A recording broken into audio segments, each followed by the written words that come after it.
games begin. It's the CAA Men's Basketball Championship presented by Jersey Mike's Subs. Game 2 of Day 2 will feature the sharpshooting 4-seed William & Mary Tribe and the physical 5-seed Towson Tigers. Hello everyone and welcome into the quarterfinal round of the CAA tournament. I'm Scott Kladskin here with Nate Ross. And Nate, this game perhaps the most intriguing of the day because it pairs two teams with completely opposite styles. Towson wants to beat you up and grind it out. William & Mary, motion offense, move the ball, move bodies. Very different styles. Not a better or a worse style, just different styles. We'll see who prevails. They don't have many similarities, but what they do have in common is two of the most improved sophomores in the entire league, starting with Zane Martin, a 20-point performer for the Towson Tigers. The lefty sophomore from Philadelphia is one tough nut. It's just the perfect person to play for Towson basketball, and Coach Pat Scarry. He'll take it to the basket. He'll shoot the three sometimes, but he's just very tough-minded and very physical player, and that's what fits in their personality throughout the lineup. Zane Martin added 15 points per game to his total from freshman to sophomore year, and for William & Mary, Nathan Knight added 10 points per game on his way to All-CAA and All-Defense team. Scott, I love Nathan Knight. He's got great footwork. He's worked so hard to lose so much weight to be a complete basketball player. He can score from anywhere, inside or outside. He fits the personality of this team, and on top of everything else, he's a very good passer. So if he's covered, he'll find the open man. Two different kind of guys, but both fit the personality of their team. For battle, and Nate, to come out with a win today, what will both of these teams need to do well? Well, I think Towson has to play and do what they do. They have to go one and done on the defensive end. They have to dominate the boards, not out-rebound William & Mary, but dominate the boards. And they got to run them off the three-point line because William & Mary wants to move the ball, move bodies, and get shots from behind that line because they're so good at it. If they execute, the best defensive team in the league, the College of Charleston Cougars, went to William & Mary last game of the year and got smoked. William & Mary put 114 on them. So if they're on a roll offensively, they're not great defensively, but they can outscore you in a heartbeat. So as you said in the open, very different contrasting styles. We'll see who prevails. Cohn, the transfer from Colorado State, one of the all-time top assist men in William & Mary history, and Connor Birchfield has really added that level to his game this season. Last year he was only a three-point shooter. This year getting it done inside the arc as well. Well, you know people are going to try to run him off the line because of his prowess from behind the line, so he's added that to his game. You know, during the basketball season, you don't get better, I don't think. You learn the system, and it's summers when you get better, and that's the time he and others have put in to become a better player for your system. Put it up on the rim. A 9-8 lead for William & Mary. 5 minutes into this contest. Milan's made one, chalk up another. Haven't hit the rim yet. I tell you, lefties are either great shooters or horrendously bad shooters. There's nobody that's an okay left-handed shooter. I don't know why it is. It just is.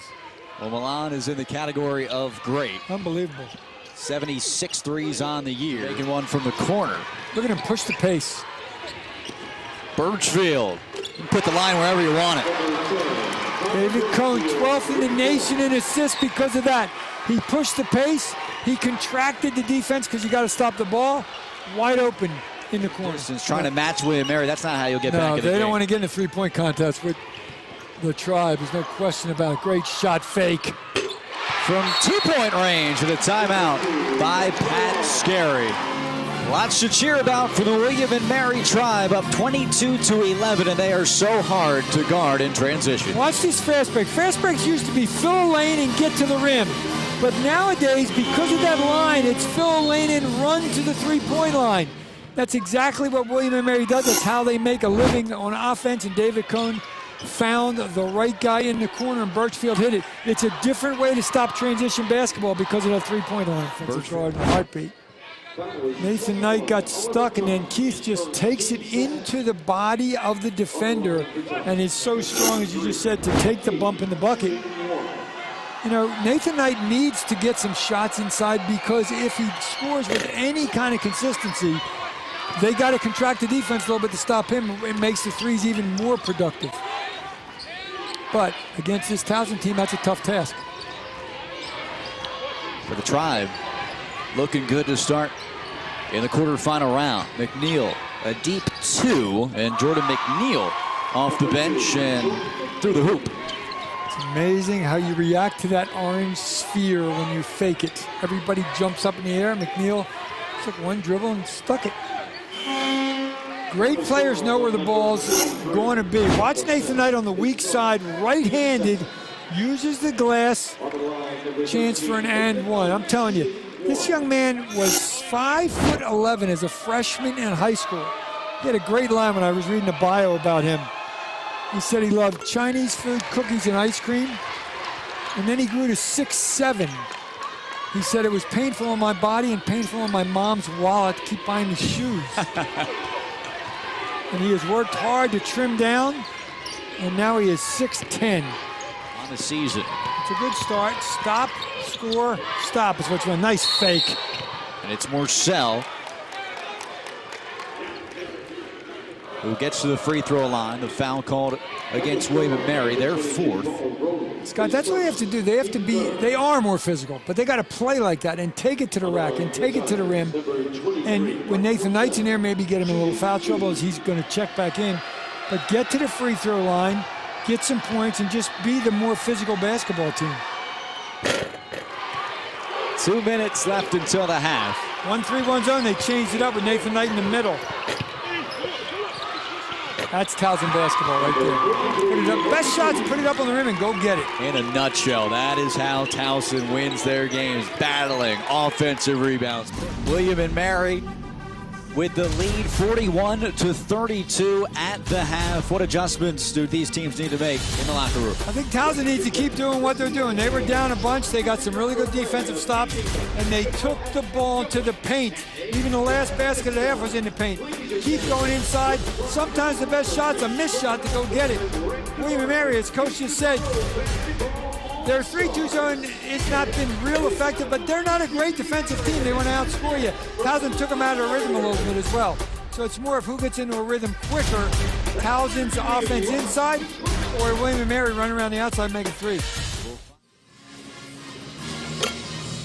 It's halftime of day 2, game 2 of the CAA quarterfinals with William & Mary up 41-32 on CAA.TV. Welcome back into the North Charleston Coliseum.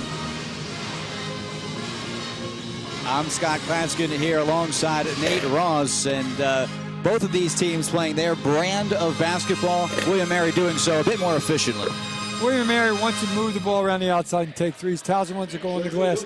I think the key, Scott's going to be who can take the other team out of what they want to do and get a lead, or for Towson's sake, get back into this game and get their lead by themselves. Zane Martin! That might be the best I've seen all year. Not only that, watch who he does it against. Get out of the way, Mr. Knight. Are you kidding me? And look at the look on his face. That's against 6'10", folks. Zane Martin is 6'4". What an effort. Well, that'll get your team fired up. And unbelievable. That is a momentum-shifting, possibly game-changing dunk right there. Top 10. Watch this effort. Watch the reaction of Zane Martin afterwards. That's Towson basketball, folks. That's what they needed. Now, Coach Tony Shavers and the whole thing, guys, it's only 2 points. The Towson Tigers don't think that. That was impressive. So many weapons from long range on this Tribe team. A blocking foul to be called against Justin Pierce. He can't believe it. And he's got to watch his reaction there right in front of the official. You don't need a technical right now. Whether you like it or not, they're not going to change it. We're seeing a bit of maybe his offensive frustration coming out on his reaction to that defensive call. Connor Birchfield just walked by one of the officials and said, don't worry about him, don't worry about him. And Evan Burrows didn't make the call. He was the guy that's standing at the foul line extending out, but that's great. That's leadership right there. Like, he made a stupid play, but I'm going to cover it up for him.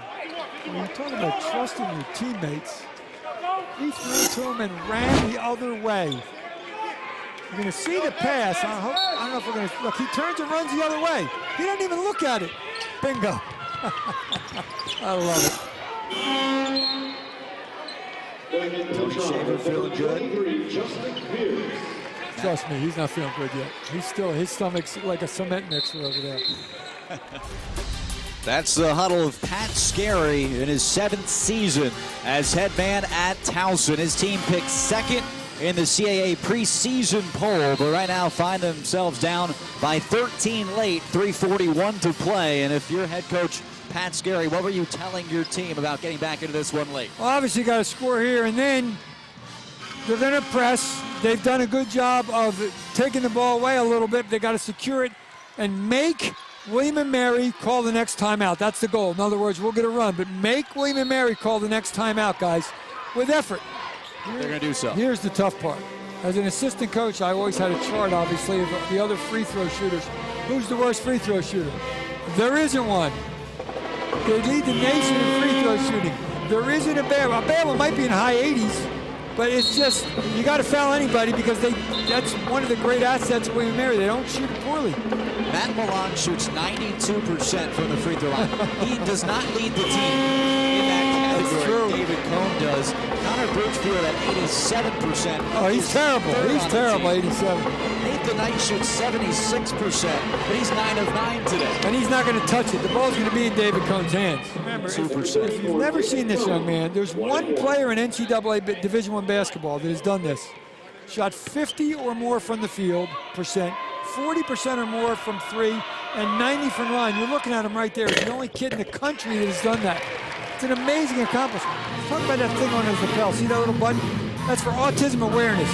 Coach Scarry here, Coach Kyle Robinson at East Carolina University, among other schools, other coaches are promoting awareness for autism, promoting awareness for autism. His son, Coach Robinson's son at East Carolina, both are in the autistic spectrum. And it's been all over the country, those pins. I've worn them proudly for many games during the year. But it's a great cause, way above me on anything has to do with basketball. Absolutely. The entire country of coaches a few weeks back wore that pin to stay with Pat Scarry and raise awareness for autism. In fact, East Carolina, Adidas, East Carolina's uniform, it's supposed to be a puzzle piece is what it represents. East Carolina's uniform, the whole thing was shaped like that, and it were puzzle pieces. Rebound. College of Charleston's the best defensive team in the league. They give up, remember this, folks, 69 points a game. This team you're looking at in the white jerseys put 114 on them. William & Mary, best free throw shooting team in the league, best free throw shooting team in the nation, best field goal percentage shooting team in this league, best three-point percentage shooting team in this league, and three-pointers made per game, they're number one in assists. So the Cougars of Earl Grant have a tall task ahead of them. Granted, they'll have the advantage as far as fan support, but in the back of their minds, if they get down in the second half, speaking of the Cougars, they're going to remember what happened to them up at William & Mary.